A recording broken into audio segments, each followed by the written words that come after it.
Hello and welcome to another episode of What Do You Call It podcast. I'm your host, GB.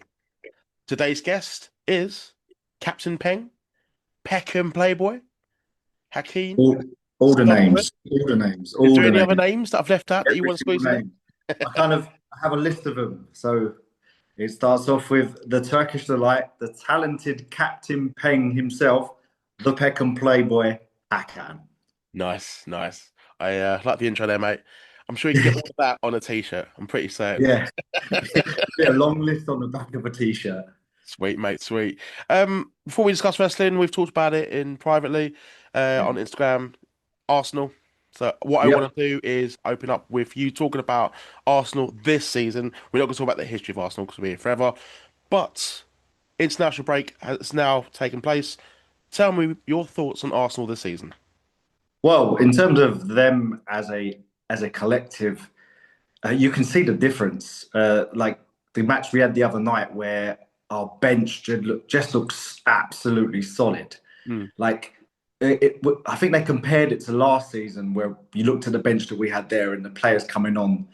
You know, Jorginho, for instance, and then you had Zubamendi come on the other day. Is both the same style of player, but both completely different qualities. And then it kind of showed, like when Odegaard got injured the other day, everyone was like, "Oh yeah, bring Yeri on, bring Yeri on," and then like Yeri's a absolutely fantastic talent. yeah. And they brought Zubamendi on, and I was like, everyone was like, "What was going on?" And then, to be fair, he played the ball for the goal and he played the ball for the pen, so he didn't do too bad, did he? And I think that's it. I think as an Arsenal fan, we've been thereabouts for the last what 3 or 4 seasons, growing, and this season you kind of we're probably going to shoot ourselves in the foot because it's like we've been there. But Yeah. this season just feels different. I think because of that squad depth and what they've done to kind of grow as a squad and get rid of those players that were just hanging on for no reason, which is good. And then the one thing we needed, which was a striker, and Gyökeres, for me, has been absolutely phenomenal this season. Yes, he was brought in for a goal scorer. He's got three. Yeah. And I saw a clip the other day. Sorry, I'm rambling about. Man, I go saw a for it, clip. man. You're the guest, man. I I'm interested in myself. I'm saw a interested. clip the other day. Right, there was a Newcastle game. We had Gyökeres in the middle, and he had two defenders on him. Okay, and I was like, all right, but you see the image of Gyökeres with two defenders on him. Clearly, they saw him as a threat. They saw the fact that he, whatever. And you know who was free on the right hand side? Bukayo Saka. Yeah. He drew these two defenders away to just let him, who, if you think about it, seasons have passed, 4 or 5 players just ran Saka just so he doesn't get the bloody ball. Like, he's doing that and he's doing so much more for the team. And then the goals will come. I reckon the goals will come easy. Look at the other night, he nearly scored a tap in due to, when they went down the left and they played it in, it was just inches away from getting another goal. And that's what he offers different, I feel, in terms of what we've had in the past. Sorry, I can just chat for ages Mate, about. I honestly do agree. I do have some confidence issues in terms of him actually being a goal threat. That I feel personally might come by Christmas. Then okay, we can judge him a bit more. But as an actual Yes. player, I think you've nailed it. He is still a threat. They are still marking him with two or three players, but it allows him to free up his teammates, like you said, with Saka, and then you've got Eze, Mm. then you've got Trossard, and you've got Martinelli, Mm. and I think Eze Imagine those coming in right players just having space and no one around them. It's mental. It's like, that is it's mental to have those players, and I think Eze coming in has really given Martinelli, Trossard a real kick up the arse. I think mm, like Trossard was fantastic. I saw him last week play. I know Odegaard was the star of the show, man of the match, mm, and deservedly so, ultimately. But Trossard just looks brilliant again. Looks like he's up for it. Martinelli, he's scoring. I think he's our top scorer at the moment. If you yeah, told me before the season began, with all the signings we've just had, yeah, and you said yeah, Martinelli would be top scorer in like the first few months, I'd probably laugh at you. But it's 100%. Because that was the happening. one, that was the one era as an Arsenal fan. It was like, he's not quite done that. What 2023, that Yeah. season where he was unreal. Do you know what I mean? He's not really pushed on from that. So that's what, yeah, I guess. But he's he's well, not found his place, but coming off the bench and being that impact player has been Hmm. absolutely phenomenal for him because that might give him that confidence to, when he does play or does start. It was just so Eze, you kind of touched on Eze. Like, obviously, I feel that at this moment in time, I just think that he's trying too hard because he wants it so much, and it's like, Yeah, do you know what I mean? Do you know, he's just like I do get you. Yeah, wanting to score, wanting to do that. That's just fine. needs to So he relax kind a of bit more. yes, that's what I mean. Like, if you think about the last 2 or 3 games, he's had so many chances. He scored in the League Cup game or whatever that was, but that's because he just took his time and just shot. Whereas the other ones, he's just slashed out because he just wants it and he wants it and he wants it. It's Yeah, like, ugh. But it'll come again. Gyökeres 100% agree in terms of this time Christmas, you can judge him a little bit more and he's scoring. yeah. He didn't have no pre-season. But his work rate's there. You can see literally he's tracking back as well. If you Yep. watch, as opposed to highlights, okay, he's missed this, whatever. I understand that. But when you do watch him play full time, you see that there is the work rate. He will try and bully defenders, but he'll also help back defend if he can. And that's quite so awesome to see, like the player of his, stature. Like he's a big lad, like it's a fucking unit. But I'm still a I mean, bit worried. But I'll, you he's know, not too similar. Like Kai Havertz is huge, huge as yeah, well, but completely different player. And he's like, he's not going to hang on that last defender to get through on goal. Do you know what I mean? Whereas he's just, yeah, two completely different players there. It is what Arsenal needed. And, have not jinxed, hopefully I haven't jinxed it in terms of the ending of the season, but I'd like to see, I remember 2000 when we won the invincible season. I was, I'm showing my age here. there is a Big generation of life. Arsenal fans that just have only seen clips of that. But we got to kind of witness that, and Yeah, then I right, got to went up to Highbury, well, up to the stadium with the tour with my friend, and it was phenomenal that season and that era, shall I say? But we're not talking about old Arsenal. I'm actually going to touch on sort of Arsenal's history. Don't worry, I'm not going to ask you like trivia or anything. What No, I go want to on. know from you, it's a fun question. I want you to give me your all-time Arsenal five-a-side team. You've got to have a goalkeeper though, Okay. but Oh, and goalkeeper. also one defender. If you want to mix up with like three midfielders, but you do have to have a goalkeeper though. Give me the Wait. goalkeeper. Okay, I think Raya. I'm not gonna lie. I think he is Yeah, in terms of, if you think about a five-a-side team, right? You need a player that can play with his feet. yeah. Yeah. Lehman was absolutely phenomenal. Seaman was phenomenal in his time. But in terms of five-a-side, all day Raya, just because he's so calm in the ball and he can play football. And we're talking five-a-side, we're not talking 11-a-side here, No, are no, we? no, no. I think that's a really good answer. Now you think I'm like I probably would have gone with like play Seaman, but because of Yeah, like Seaman, Lehman, you can the understand legacy, that. but not actually thinking tactics as the manager. Like, oh, hold on, who's actually going to like prevent less goals? I used to play football when I was younger, so football was my sport. So I was Yeah, definitely thinking five-a-side wise, you're thinking someone with feet. And then defender wise, probably Ashley Cole. Again, similar concept. Play with his feet, defends really well. mm, Look at him when he went to Chelsea. It was despite the fact that he went to Chelsea, I think as a player, he's still an Arsenal legend. No matter what okay. anyone said, he was phenomenal. He's probably the best left back England has ever had. Do you know what I mean? For me personally, I think You know, he's brilliant. I was so desperate when I used to play football to try and play with my left foot as well, and I always wanted to play left back. And I couldn't do it. I just couldn't do it. Yeah. And I was so fascinated with him, like when I was like as a player, because of how good he was and the way he used to keep Ronaldo at the time. Quite speedy. He wasn't quite the goat Ronaldo, but the way he used to Yeah, keep yeah. He quiet. kept him under wraps all the time. Yeah.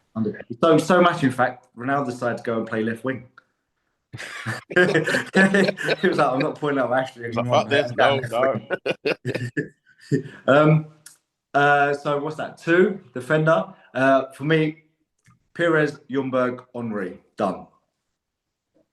Nice, nice. If you think That's about my generation, I don't think in terms of Arsenal wingers, generational after Ljungberg and Pires, those two were absolutely beyond their years, and they were unreal. Like you look at them, like you look at what they did and their movement, their play. It was. And obviously, the goat Henri is just Henri, isn't it? You're going to put him up front. I He's mean, going to smack. everyone, no matter what year it is, will know who Henri was. But I think Perez doesn't really get his flowers. Youngberg as well. Oh no, man! Obviously, Unfortunately. that's my generation. That's what we watched when we were younger. That's the Yeah. that's the that Invincibles era generational team. That midfield with Vieira, Henry, Ljungberg, Perez, and I left that Bergkamp. I'm like that Newcastle goal. Oh, it's just And then he like literally did it for Holland as well, didn't he? Was it before yes, or after? he It did. Well, the Holland goal was before, and then Yeah. no, the same motion that was afterwards. But he scored that other one in like the Euros or something like that. Some mad fucking acrobatic. So can I swear? Mm. Apologies. I Oh, do swear. Bergkamp's I still influence ask you that. was just, mate, he literally changed football, didn't he? People forget. Oh yeah, yeah. I know. Like even I was watching I watched a little clip the other day, and it was like Ian Wright. He had that interview, and they were like, you've got your new manager coming in," and he was like, "Who?" Like he didn't know who he was, and nobody Yeah. did, and nobody did. And if you think about the generations after that point, football has changed because of what he did and the way he treated it. Mhm. It's a job at the end of the day. We got to treat it with the utmost respect. You know, coming on time, blah blah blah blah Changed the blah blah. diet, like the drinking culture just got phased out massively quick because Mm. it was a big thing at Arsenal in the 90s. Yeah, Yeah, if you think about Tony Adams and all that jazz, they always, you know what I mean? The team they had, but yeah, 100%. It was so yeah, that I'd say Raya, just because I think footballing wise, he's brilliant. He was Mm. so when he first came into Arsenal, it was just like, who's this? Why is he knocking out Ramsdale? The only reason why you're going to get that is because Ramsdale was English, and it's like the knock-on effect of the fact that he was an English player and he's getting dropped, and it's like, but Raya has been absolutely phenomenal. And I think Yeah, as a I five, was actually a bit gutted for Ramsdale. I did oh genuinely like him, no, don't get me wrong, but yeah, 100%, yeah, he was brilliant. He did really well the season before Raya came in, and it yeah. was like, But he yeah. would get distracted quite easy, wouldn't he? Just like playing the butterfly, it's like hello. And then But his yeah, I fucking think dad moaned about Arteta. I was like, oh mate, don't get your family involved, you dickhead. yeah, But no, definitely. the right decision. We look on the few years that's happened now. Yeah, we got probably one It of the best is. goalkeepers in all of Europe. Yeah, no, definitely. I mean, he's kind of established himself, hasn't he? And he Yeah. like some of the saves he pulls off is phenomenal. And then five-a-side goal, mate, he'll be unbeatable. He'd be brilliant. Nice. And And then I had to choose Ashley Cole, so he's a going to be in the little bit of back. flair, a little bit of quick pace. Yeah, I think that'd be all right. I guess I didn't want to go for a Colo Torre, just smash someone in half every time. But he was another exceptional talent, wasn't he, Colo? Yeah. Yeah. Right, sorry, talk about old Arsenal again. Like my midfield, I mean, Ljungberg and Perez, they were always my favourite. I always had Ljungberg on the back of my shirt. He was. I remember listening to or watching a little clip of Henri. He complained. Did you know? He complained when he played with Ljungberg. No, didn't know this. Yeah, he complained. He said he's never there. He's never where I want him when I want to give him the ball. And Arsene Wenger said to him, he went, okay, where do you want him to be? Play the ball there and you'll get there. Like it was like, and Henri was like, okay, and then it just worked. Because if you Yeah. think about the way Ljungberg used to run, he used to stay on the wing and sort of cut across and cut in and just be that sort of next man coming in. And it's like just watching him, I was like, and then when they did the analysis at the end of the day, I was like, that's unreal. Like, I need to find this. I definitely need to find this. yeah, no, there's a little interview somewhere of Henri saying Mm. about playing with Ljungberg, and it was like, okay, cool. So Just you finished played, Ian Wright's book, actually, the second yeah, one. And going back to Bergkamp, like he just talks like he was so happy that Bergkamp included him in his like all-time Arsenal team. He was so yeah. happy to hear that. Yeah, he just obviously just it's like a big kid when it comes to Wenger, and which I'm quite surprised to be honest because he didn't play with Wenger that long, but the No, love no, that he had for Wenger and Bergkamp, these players coming in, and ultimately he was sort of at the end of his yeah, career, he was at the end, yeah. fortunately. And then you had Anelka come in, and then it just kind of disappeared after that, didn't it? Such a shame because he looked like a fucking great player. I mean, he did well in second season. Obviously, Yep. unfortunately, he's overshadowed with the treble with Man United, doing what he did. But oh my God, if he stayed on, mate, just who knows what happened. But then I Henri, think every single player that has played with him have said unreal talent. yeah. Like he was brilliant no matter where he went, and he proved it because he won league title after league title, Champions League, whatever, World Cup, Euros, everything. So Mhm. he did Just, really well. just a bit of a dick. Yeah, yeah, but Ibrahimovic, Ibrahimovic, similar concept, isn't he? Yeah. He's got that "I'm better than you" attitude, Oh, he and knows. He'll let you know. He don't care, and he'll back it up. And yeah, I do I like think, those type of players. and that's what's missing in football. It's that arrogant swagger. It's a little bit too polite, a bit too nice. Yeah, or like when I It's shake each different. other's hands, I'm like, oh wait, Yeah, like they're all mates, which is fine. I mean, yeah, you all can be mates because you're all international friends or whatever, this, that, and the other. You're all friends, but at the end of the day, like for us as a football fan, we want to see that passion, we want to see that yeah, grit, we want to see that fight. That's why I mean, the other day when we played Newcastle and you know you had that Gyökeres moment when Lascelles literally grabbed him by the throat and pulled him to the floor. He just got straight back up again, and I thought that grit was just absolutely yeah. brilliant. I was like, that is what we need. We need that little bit Don't see of that in a lot of modern players now. They'll be staying down for ages until the ref comes over, makes a decision or not, and they're like, oh, yeah, oh, miracle, fuck off. 100%. Is grit in their teeth and just carried on. Well, anyway, Um, well, sorry, I could no, change it that's cool, back. mate. And I think you just Henri's your striker for the five-side team. 100% Henri. It can't be anyone. I mean, yeah, I think Bergkamp. It's a toss-up, isn't it? But for me, Henri is my favourite Arsenal striker of all time, just because that's what I watched. Nice. We got the Arsenal talk out of the way. Wasn't too long, but I thought it was fucking fun. Hello there. I've got a special announcement from my next guest. Oi, oi, what's happening, people? It's the Ultimate Geezer, Tommy Tanner, and you're listening to the What Do You Call It podcast. Let's have it. Yeah, I heard.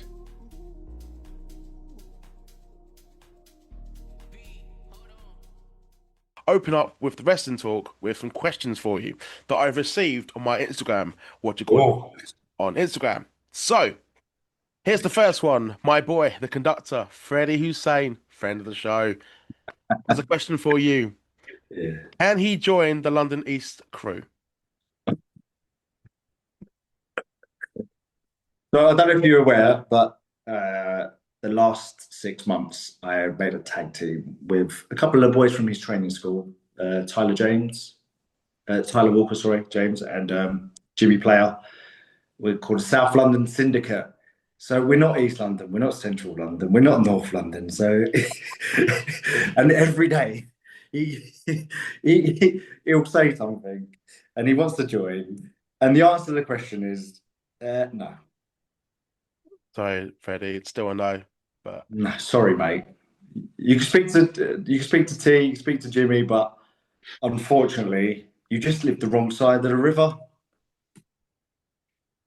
he doesn't necessarily have a question also, but he also says, Ha Kane. So again, similar concept. He came up with a name. I'm going to call myself Hakeem, like Kane, and then just wanted to be cool on the front of it. So yeah, Fair he's play. to be fair, like he's fairly new in the business, and he's somebody that I feel has a great work ethic in terms of he wants to work on himself, he wants to push, he's got his little character, he's trying to get himself out there, he's getting his bookings, and every time he gets a booking, he does fantastic, and you always get good feedback. He's someone from a great training school as well. I mean, he trains down with Greg Burridge, who is absolutely phenomenal trainer. So he has the right people behind him, and there's a little collective of them now. Obviously, Tyler Walker being one of them. Tommy Tanner you've had on there as well, and there's a little collective of them which are spreading out. I mean, Greg as a trainer he has just one of those minds. So having that little conductor gimmick that he has, and it's brilliant. Hmm. It's good, and it's It's something really different. over at live shows. I've seen it twice now. Do you And know what I honestly, mean? it's how can you not like this man? Just choo choo. And he's really fun to watch in the ring as well. He's naturally likable as well. And that, I Yes, think that's just something you can't fake in wrestling. You know, you can try as hard as you can to get those, high fives from the fans, but if they can sense that you're fake, or this isn't really you, or whatever, then they're just gonna be like, eh. one of the greatest sayings in wrestling is William Regal said it. He was, you need to like you need to come out like no one knows you. Mhm.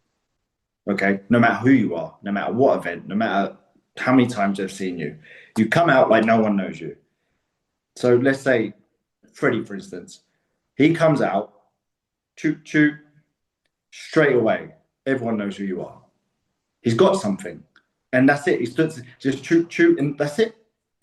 Everyone, it's it. The whole match. Pause. He's fire up, whatever. Boop, boop. That's it. Everyone knows, Instantly and over. it's instantaneously. You got the whole crowd going chew bloody chew. Guilty, guilty. Even my missus was That's it. doing it as well when we went to the show last month. She was like, choo choo. So sorry, just to go on. No, So go for like it. a couple of maybe baby I worked babyface for WrestleForce a couple of times back end of probably not last year, year before, something like that anyway. And I was like, I've not really worked babyfaces often. And I was like, well, okay. And I just started barking, like, hoo, hoo, hoo, hoo. And by the end of the match, the audience were doing it.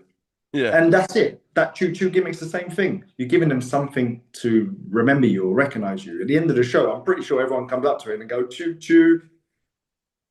Definitely. And it shows. He puts in so much work, and his facials, his expressions, and that's it. They're gonna remember. They're not gonna remember the 450 you did with the Canadian Destroyer afterwards. Not that audience anyway. Like in terms of the audience, his target audience, of Yeah. family and friends and kids, they're gonna go. If they see a 450, they're gonna go, "Oh, that's cool." But they're gonna remember the choo choo guy. Yeah, they're going to be doing it on the way home. Yeah, 100%. Shout out to Freddie. Freddie, you're a good man. Another question for you. For Ben's, so I'm going to assume his first name's Ben. Seems to be like a friend of the show so far. I'm happy. He asked if you have one, what is your favorite match of your career? Um, Favorite match of my career. Do you know, I'm not gonna lie. I've probably forgotten more matches than I can remember because the amount of times I've wrestled people like we wrestled at XYZ however many moons ago. So my favorite match, um, I'm gonna say my not my favorite match, but my favorite matches I've had have been in the last year as the Genesis Professional Wrestling World Champion. Mm. The reason being is because I'm getting to wrestle a lot of the Gen Pro Academy, that those guys are starting to break out. Those guys are starting to make it onto other shows. Those guys. So me being the veteran, the pro, and the champion, Is it I'm getting over a year now, or is it just under? well, it was 315 days. It will be on the next show on the 18th of October in Snodland. That'll be 315 days as champion. So, in terms of that, what I mean by this is I'm giving these boys an opportunity to wrestle main event world title style match. And it's something that, although I'm capable of doing, I've not too often, if you know what I mean. So having that platform to do it and help and guide these boys to help themselves and understand what the difference is between your first and your last. You know what I mean? Yeah, okay. So having that opportunity. So I've defended my title. If you think about my last one, I had my last title match I had with a guy, Christian Croft, who is absolutely phenomenal young talent and just is hungry. That match was completely different to the match I had at the previous show against Raymond O'Reilly. And Raymond O'Reilly is an exceptional talent for his age. Yeah. So we had two completely different matches, styles of matches, and both matches were main event world title matches. If you know, does that make sense? No, I get it. They were different, but they were both for the world title. Yes, There's and a there bit were of this and a bit of that, yeah, but also it made you kind of switch up maybe. So you probably yeah, have one thing you can do for this match. Actually, I'll go different direction in this match and this style, and it's kind of like Flair. Like you'd wrestle all these different kind of opponents across the road. It's you can't just have the same match every night because if that's the same audience, they're gonna know. yeah, 100%. And that's it. I mean, the crowd in which Gen Pro have accumulated over the last what couple of years now, it was like a kickstart of the federation. That crowd have followed us on this lovely little journey Mhm. to get to where we are. If they saw the same match every time, they'd be like, well, what's the point? They But wouldn't turn. No. yeah, so for me, it was like I needed to push myself, and those lads, they probably don't know it, but they've helped me push myself and helped me put on a better show and a better match and X, Y, Z. Rising So talent. I would say, at Gem Pro, over the last year, nearly a year now, I've had probably some of my most favourite matches. And I definitely enjoyed that. But there is one other, though. Sorry, let me just turn the light on because it's getting dark here. No, it is. Yeah. Mr. Tommy Tanner. So I wrestled Tommy Tanner at Gravesend the night he won the belt. So for Rumble, he won the belt for Rumble. So that night he won the belt. So we went on first, and the winner of the match gets a briefcase to challenge for the title later on that night, or whenever they want it. Yeah. And obviously, watching wrestling and knowing what's going on, I was like, okay, I need to make this Tommy Tanner, I need to make him look like a star. So it was like I needed to make that feeling, because later on when he does challenge for the belt, they want to know that this person's credible. Yeah. Or next time when he challenged, it builds him up. So that was probably one of my funnest matches I've had in the last year or so. Like, I really enjoyed that match because Tommy as a person, since that point, I feel has just grown and grown and grown, and he kind of started to get things a little bit more. And that was one of the people that the choo-choo gimmick, I was saying you need something like, you need that little bit of in between. So I'd say definitely, yeah. All right, geezer. That's about all he does. He's a wicked talent, though. Like, really good guest, and the fact that you gave him that opportunity to sort of elevate him with that style of match and build him up as a credible opponent as well. I think that's the one thing that he was really appreciative of it. He literally understood, and having comments like he's one of, I think his brother-in-law was there or something. He was like, that's probably one of the best matches you had on my ear. But that was what he needed, and it was what, in terms of at that point. Do you know what I mean? Since that point, he's fucking done whatever. Do you know what I mean? He's phenomenal. So yeah, I'd say that was probably one of my favourites that I've had. But I can't even remember what I did last week, let alone what I did. Like, this is 19 years in this game. I'm like, oh. Sorry. I think you gave a good answer for Ben, or Ben. I don't know. I always have to say the name multiple times. That's just how his Instagram name is. So give him a follow if you can as well. And last question for you, it's from the username GuyUCU. Wants to know, what do you think about pro wrestling in Cyprus? Absolute Cyprus Wrestling, ACW. I think, to be specific, this way. Oh, specific. The last couple of years, obviously, my heritage is Turkish Cypriot. Okay, so my family are from Cyprus, northern Cyprus to be specific.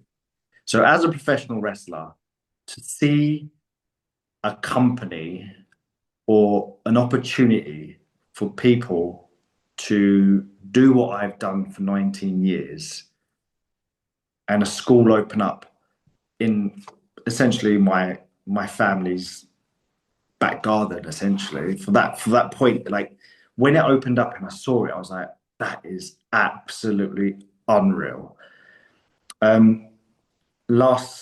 This summer gone, I managed to get down to the training school and just have a little roll about with these guys and have a little training session.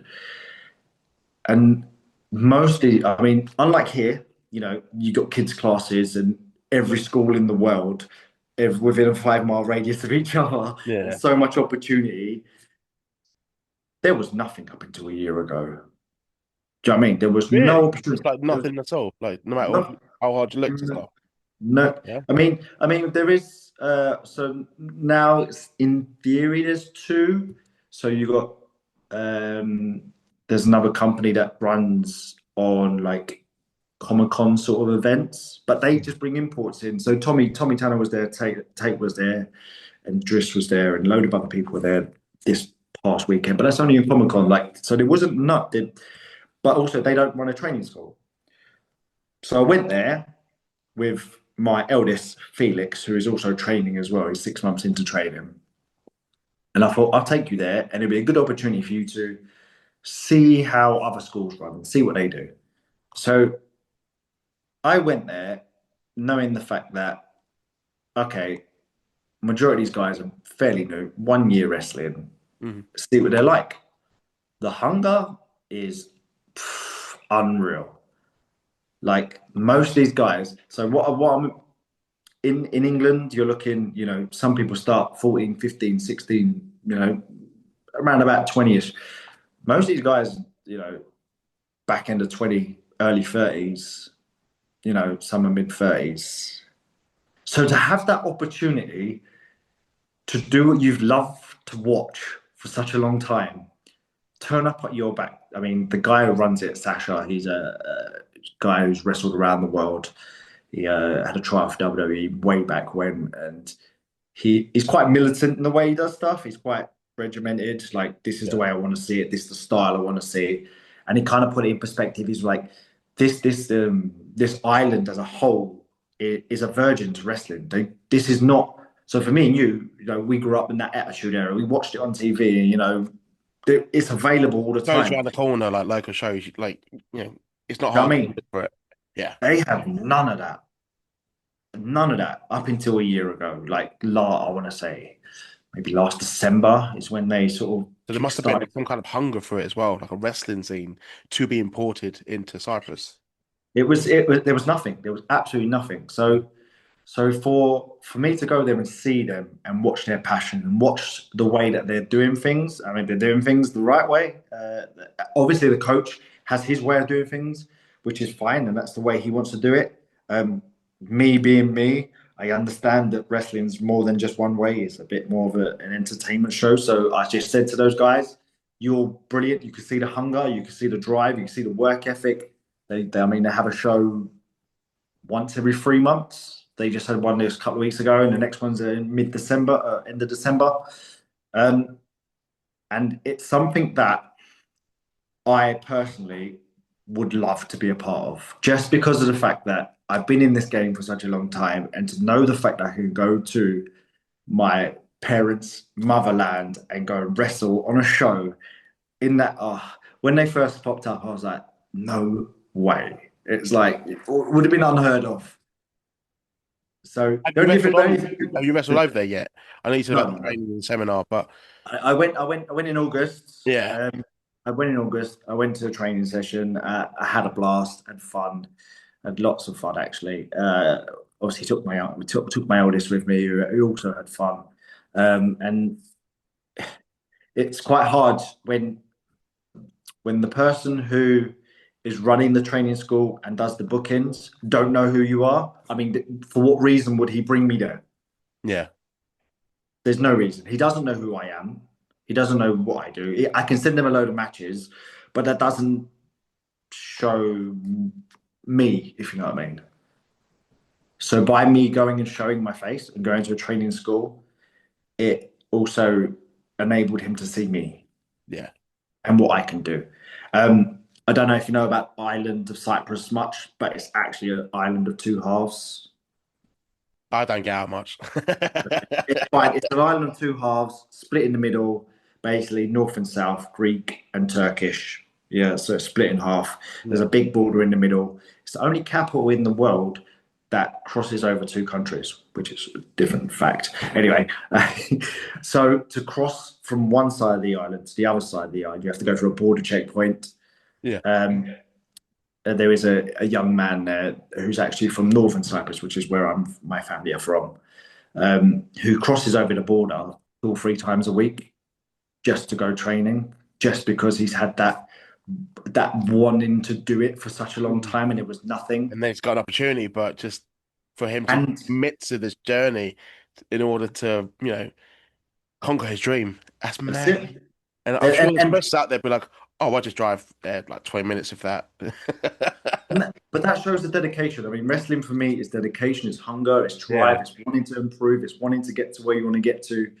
And the fact that he drives, across a border to a different country essentially just to train and to mix up with, in theory, like if you think about it, these two nationalities our rivals on a political scale. Yeah. Yeah. You know, but in terms of when they get there, they literally are like any other wrestling school. They're a collective. They're a family. They, you know, no matter where you're from, what nationality, what race you are, they pretty much took each other like We're and here just for wrestling, and that's they're it. here for wrestling. And that was it. And that was the embrace I got. Like, despite the fact that they didn't even know who I am, a couple of them followed me and kind of like saw that I have been wrestling, and so they kind of asked me a few questions here and there. And then one of them who is actually a native Greek Cypriot who was like, he just would love to wrestle me. I'm like, yeah, okay, we'll see how it goes. And hopefully 2026 ACW, I will be there. But we've got to see what happens. I think you will, mate. Obviously, the question popped into my inbox, so. Well, yeah, let's see what happens. I'll share it with them. But But their show's enough. No. But then, like, sorry, just talk about dedication and wrestling, this, that, and the other. I kind of vaguely mentioned my eldest Felix, yeah. So Felix is 14 years old. As you do, as a youngster, most of the time we play football, don't we? That's what we do. Yeah, okay. So he's played for the last 4 seasons, won a couple of leagues, won a little cup. Brilliant, did really good for his team. And in the end of last season, Felix went to me, he said, I want to start wrestling. I said, brilliant, cool. What do you want to do, wrestling or football? And I was like, so it's taken ages to decide what I want to do, football wrestling, football wrestling. I love football, but I also want to wrestle. I said, sweet, brilliant, sweet. Wrestling, so Genesis Professional Wrestling is down the road from us. Yeah, a lovely training facility. I said to him, dedication. You want to wrestle? The bus stop is at the top of our road.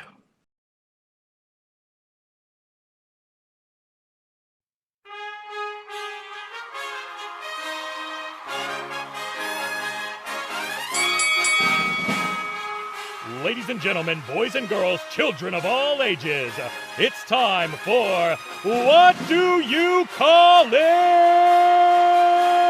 Podcast.